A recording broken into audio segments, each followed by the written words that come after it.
Ingon sa akong amahan nga ang mga tanom gani nga na di na mulihok so na ay talimadon natanawa ang lubi wa gini hambay nagluhag ang ihang mga dahon og ang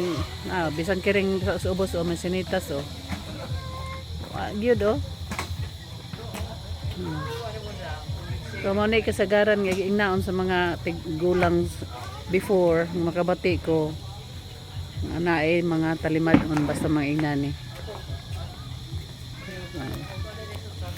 so, ampo rata kay mas dako gyud ang Ginoo kaysa mga talimadon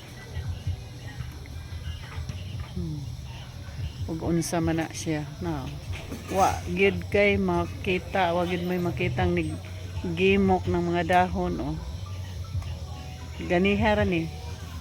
akong giobserbahan pero astang sa balay ganina gan mga alas 11 wag ko makakita sa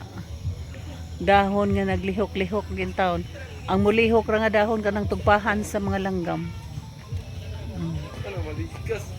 mana wa dyan may makita guys ganiha ra ni sa bakong hambay nagluhag ana nga ako ra man kamera may galuhag ang sa balay pud lagi kay saynan ka nga ang mga dahon madluhag ra og naay langgam nga maglupad-lupad so amping ta guys, God bless.